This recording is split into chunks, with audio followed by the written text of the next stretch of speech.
पीर इम्तियाज़ हैदर नूरानी साहब ने लिखा है। तो कितने दिन की मेहनत से लिखा है, लिखने के पीछे उनके जज्बात क्या थे।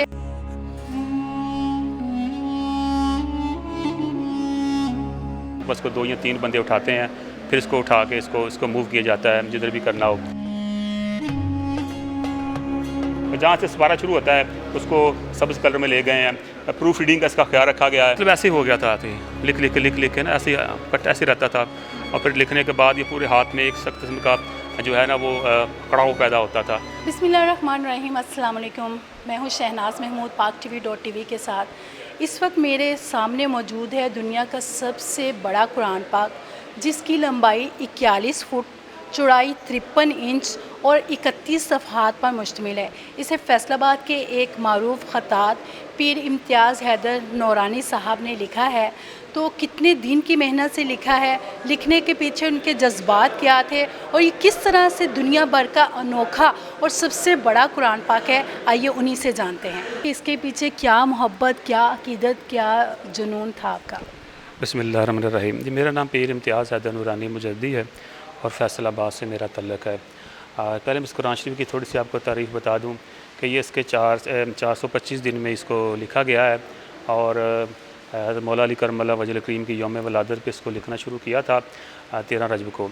एक रमज़ान बीच में आया था, दूसरे रमज़ान की 27वीं तारीख को इसको वाइंड अप किया था लैलतुल क़द्र की, पिछले रमज़ान शरीफ की। और दुआ यह की थी कि या रसूल सल्लम आप उसके को पाकिस्तानियों की तरफ से कबूल फरमाएँ और बहसीयत कौम जो हमें कामयाब करें। और जो लिखने का जो ख्याल है, ये बड़े बड़े बुजुर्गान दीन जो मेरे बुज़ुर्ग है, मेरे वालिद माजिद भी है, मुर्शद भी हैं, हज़रत गौस आज़म सैयद ताहिर हसनैन असद हुसैन शाह सरकार, आपने मोटिवेट किया था कि आपको कुरान पाक के काम करना चाहिए। तो मैंने अल्हम्दुलिल्लाह फिर 3411 फीट लेंथ में भी कुरान पाक लिखा था, बगैर तर्जमे के भी सबसे बड़ा कुरान पाक लिखा था।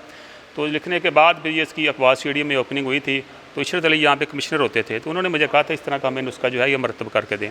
तो फिर ये अल्हम्दुलिल्लाह मरतब होकर आपके सामने ये आज फैसलाबाद आर्ट कौंसल में ये ज़ियारत के लिए रख दिया गया। जी बिल्कुल, माशाल्लाह से इसकी लंबाई जो है 41 फुट है। तो आपने कुछ प्लान किया था कि मैंने 41 फुट लंबा कुरान पाक बनाना है, या उसकी चौड़ाई जो है जैसे इसकी 53 इंच है, तो ऐसा कुछ प्लानिंग में था आपके?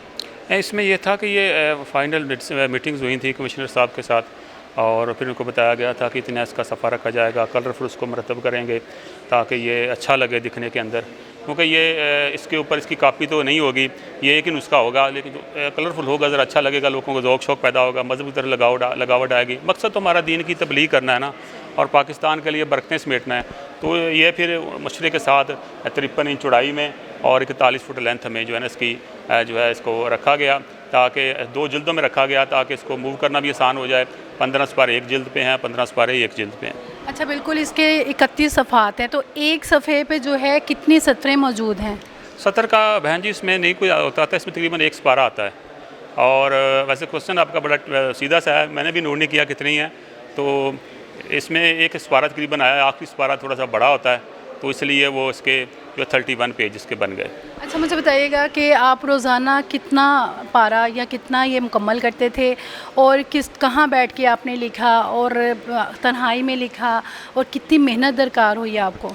ये आबद साहब जो हमारे कैमरा मैन है, ये मेरे घर आए थे, उन्होंने देखा था एक रूम है छोटा सा गुजरा, उसके अंदर इसको लिखा जाता था।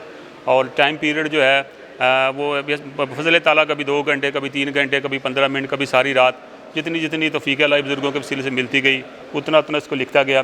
अभी आप से कहूँगा कि ज़रा दिखाएं, ये जो है जहाँ से सूरज शुरू होती है इसको ब्लू कलर में लिया गया है ताकि पता चले कि यहाँ से सूरज शुरू हो रही है, और तर्जमा इसका रेड कलर में है। आप सल्लम का नाम मुबारक जो है उसको हमने हबीब अकरम सब्ज़ कलर में लिया ताकि आप सल्लम की जो उनसे मोहब्बत का रिश्ता है हमारे साथ वो वाज़ेह हो सके। और जहाँ से सपारा शुरू होता है उसको सब्ज़ कलर में ले गए हैं। प्रूफ रीडिंग का इसका ख्याल रखा गया है, इसकी इसमें गलती कोताही कोई ऐसी चीज़ ना इसमें आ जाए जो कि बाद से नदामत हो। तो अल्हम्दुलिल्लाह अल्लाह का फ़ज़ल है, आज जो एडिशनल डिप्टी कमिश्नर साहब आए थे वो खुद भी हाफ़िज़ कुरान है, उन्होंने तलावत भी ये की है, इसका तर्जमा भी पढ़ा है। तो अल्हम्दुलिल्लाह सारा उन्होंने देखा भी है, तो वो भी कहते थे अल्हम्दुलिल्लाह बिल्कुल या कोरे ठीक लिखा गया है और बड़ा प्यारा लिखा गया है, खुश होके गए हैं। यही लिखारी के लिए यही बात होती है कि उसके काम की कदर हो जाए। आपने अपने हाथों से लिखा है, हाथ थक नहीं जाया करते थे, और साथ में इसमें जो सबसे खूबसूरत बात कि आपने तर्जमे के साथ लिखा है, तो ये भी एक मुनफरद इसमें बात है। हाथ शल हो जाते थे, मेरा हाथ ऐसे ही टेढ़ा हो गया था, अच्छा, कैसे मतलब ऐसे ही हो गया था, तो ये लिख के ना ऐसे कट ऐसे रहता था। और फिर लिखने के बाद ये पूरे हाथ में एक सख्त किस्म का जो है ना वो कड़ाव पैदा होता था, और फिर आहिस्ता आहिस्ता जिस्म भी कट जाता था, फिर आहिस्ता आहिस्ता आहिस्ता आहिस्ता जिस्म नॉर्मल होता था। क्योंकि इल्हामी चीज़ है तो इसके बेद असरार और हैं। आम लिखाई लिखना और है, लेकिन अल्लाह का कलाम लिखना उसके बेद असरात और जिस्म पे असर पड़ता है, जिस्म की हालत बदल जाती है, हड्डियों की हालत बदलती है। आम आदमी से आदमी एक अलग ही मखलूक में कन्वर्ट हो जाता है। जब एक आम आदमी कुरान लिखे अलग मखलूक बन जाता है, तो जो अल्लाह के नबी रसूल है उनका शान और दर्जा क्या होगा, वो हम कैसे हो सकते हैं। तो तर्जमे के साथ भी आपने लिखा, ये भी ऐड कर दिया, शायद ये पहला कुरान पाक है जो तर्जमे के साथ है। बिल्कुल, ये इसी तरफ इंतज़ामिया ने मुझे ध्यान दिलवाया था कि आप तर्जमे के साथ लिखें। तर्जमे के साथ कोई भी नुस्खा हाथ से लिखा हुआ नहीं है, हमारा पाकिस्तान का हो जाएगा। तो अल्हम्दुलिल्लाह ये उर्दू तर्जमे के साथ बन गया है, और ये हमारे लिए बड़े एजाज़ और फ़ख्र की बात है। अच्छा, तो आपने इतनी मेहनत कर दी और माशाल्लाह से इतनी नायाब नादर चीज़ बना दी आपने, तो आप क्या समझते हैं कि नुमाइश होनी चाहिए और इंटरनेशनल सतह पे इसको कैसे प्रेजेंट करना चाहिए और इसको रखा कहाँ जाना चाहिए? इसकी ना नुमाइश हो रही है, यहाँ भी हुई है। इसकी चीफ़ ऑफ एयर स्टाफ ने इसको नूर खान बेस पे भी बुलाया था। अभी मैं परसों जंग प्रेस क्लब से आया हूँ।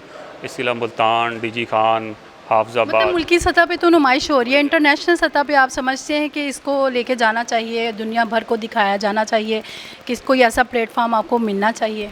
बिल्कुल मिलना चाहिए। और इसमें फिर बड़े इसके अखराजात भी बहुत हैं, इसको संभालने के, इसको ले के आने के, जाने के, उसके भी काफ़ी अखराजात हैं। डेली के इसके अखराजात भी हैं तकरीबन, काफ़ी ये एक्सपेंसिव बढ़ जाता है।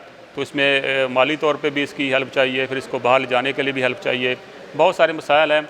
अल्लाह ताला की जनाब ज़रूर जिसने इतने बड़े नुस्खे लिखवा दिए हैं, वो उसका भी कोई ना कोई बंदोबस्त हुआ होगा। बिल्कुल, अल्लाह ताला ही वसीला बनाएंगे। तो मुझे बताइएगा कि इसको कैरी कैसे किया जाता है, उठाया कैसे जाता है, कितने पर्सन मिलके इसे उठाते हैं? इसको फ़ोल्ड किया जाता है। फ़ोल्ड करने के बाद इसका लिहाफ के डाला जाता है। लिहाफ डालने के बाद इसको 2 या 3 बंदे उठाते हैं, फिर इसको उठा के इसको मूव किया जाता है जिधर भी करना हो। तो इस तरीके कार से इसकी मूवमेंट होती है जी। अच्छा, तो आप समझते हैं कि जो कुरान पाक आपने जिस चीज़ के ऊपर लिखा है फ्लैक्सिस, तो ये कितने अरसे तक आप समझते हैं कि ये इस पायदारी होती है इसकी? वैसे तो अल्लाह ताला ने खुद अपनी किताब की हिफाजत का ज़िम्मा उठाया है। बहन जी, ये अल्लाह पाक, अब आपने अपने क्वेश्चन का खुद ही जवाब दे दिया है, तो हम क्या कह सकते हैं इसमें। जी बिल्कुल। क्या जज्बात होते हैं मजहबी और क्या फीलिंग्स होती हैं जब आप लिख रहे होते हैं? बहन जी, जनाब रसूल करीम सल्लल्लाहु अलैहि वसल्लम ने फरमाया कि जिसने कुरान शरीफ को देखा उसने मेरी ज़ियारत की, और जिसने कुरान शरीफ को पढ़ा, किताब मुक़द्दस को पढ़ा, उसने मेरे साथ कलाम किया। तो ये स्टेटस होता है कुरान पाक का। तो आप सल्लम की बात हो रही है, अभी हम देख रहे हैं, तो आप सल्लम की ज़ियारत हो रही है, जब पढ़ेंगे आपसे कलाम हो जाएगी। तो उम्मती के लिए इससे ज़्यादा और क्या चीज़ है। ये एक ऐसा ये कह लें कि कनेक्शन है, ऐसा रिश्ता है कि जो हर घर में मौजूद है। आप देखें, आप सल्लम की ज़ियारत करें, आपसे पढ़ें, आपसे कलाम करें। फिर जब पढ़ता है बंदा, आपसे मसाइल करके अपने मसाइल जो जिस तरह के वो शेयर होते हैं, फिर आप सल्लम हल फरमाते हैं। ये बहुत बड़ा एक ये कह लें कि ना मुश्किलात को हल करने वाली चीज़ है। ये मैसेज रखा क्या गया होता है जब हम इतना बड़ा या यूनिक किस्म का कुरान पाक बना रहे होते हैं? मकसद एक तो है कि दुनिया के अंदर जो है ना पाकिस्तान के नाम पेश करना होता है कि हम मजहबी लोग हैं, लेकिन पुरअमन अपने मज़हब से प्यार करने वाले लोग हैं। और साथ साथ ये होता है, इसमें फिर ये भी हो जाता है कि मुसलमान भाई होता है। जब दुनिया के दीगर मुसलमान देखेंगे कि मुसलमान इतने बड़े पाकिस्तानी ऐसे हैं, तो हमसे मोहब्बत करेंगे, फिर हमसे कारोबार भी करेंगे, और एक अल्लाह रसूल की जनाब भी कर्म फरमाएंगे। तो ये असल फ़ायदा तो अल्लाह रसूल की जनाब ही जानते हैं इसके क्या हासिल होंगे। हम तो एक आइडिया लगा सकते हैं। दुआ है कि अल्लाह पाक की जनाब इसके किताब मुक़द्दस वाले रसूल के तफ़ैल हम पे कर्म फरमाए जी।